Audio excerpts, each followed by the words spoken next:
Alright guys, today we're going to talk a little bit about Rembrandt lighting and being expressive so that you guys understand what I'm looking for in you taking your selfies for this assignment.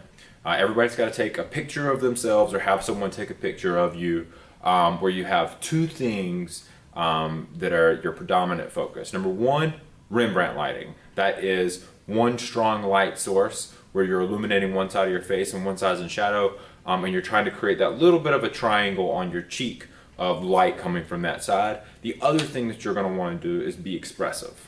Okay, that means you're going to show some aspect of your personality or idea about who you are through the way that you set up the photograph, through the way that you pose in the photograph, and through the way that you're lighting the photograph. Okay, in my selfie, I've got my light set up about 45 degrees off camera, and the light that I'm using is this clamp light.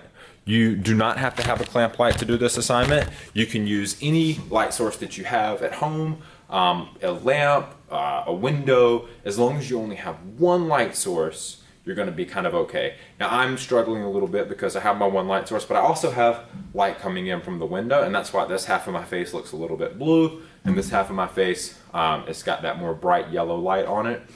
So I'll deal with that in Photoshop later on. But again, one light source and trying to be expressive. So I'm going to take my phone out. I'm going to turn the camera facing me since I'm taking my own picture. You can have someone help you and take the picture of you. That's completely fine, so you don't have that kind of arm stretched out thing, depending on what it is you want to express. But in my picture today, I'm going to express that I'm stressed, okay? That I'm overworked, that I feel kind of bogged down by everything. And to do that, I'm going to bring my hand into the picture and kind of do this stressed gesture, and I'm going to try to get the camera angle a little bit above and looking down at me. It kind of makes me feel a little bit smaller when you do that. If you want to make yourself look big and powerful, maybe you have the camera below you looking up at you, maybe that kind of hero shot. So I'm going to look into the light here and look at my camera. And when I look over here, my whole face is illuminated, but if I look away a little bit, I've got shadow on this side and a light on this side. Okay, since my picture is going to be kind of dark and stressed, maybe I want a little bit more shadow. So maybe I move the camera to this side so that I have a little less light and a little more shadow. And that darkness kind of helps express what it is that I'm trying to get across to the viewer. Okay, so I'm going to have the camera a little bit above me, and I'm going to have the light source over here.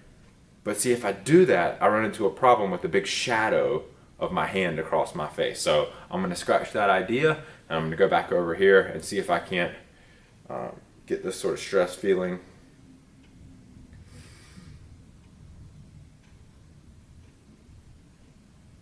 Okay, so I took a picture. I'm going to review it real quick. I'm going to decide, does that look stressed enough? Well, not really. I'm not a real big fan of that picture. So I'm going to try again. The cool thing about digital photography is you can keep taking pictures and taking pictures and taking pictures until you get exactly what it is that you want in your picture. So let's go back to my camera. I'm going to trash that bad boy. Okay.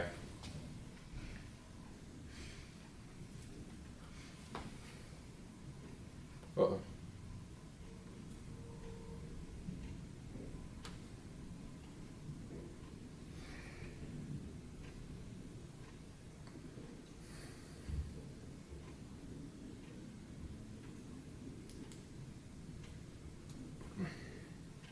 Alright, I was on video, that was stupid.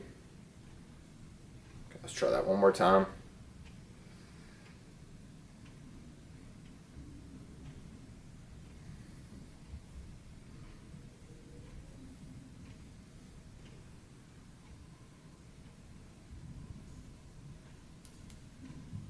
Alright, so on that one, I zoomed in by bringing the camera a little bit closer to my face so I could get more of my expression, more of the wrinkles in my forehead. I tried to furrow my brow and get my hand in there.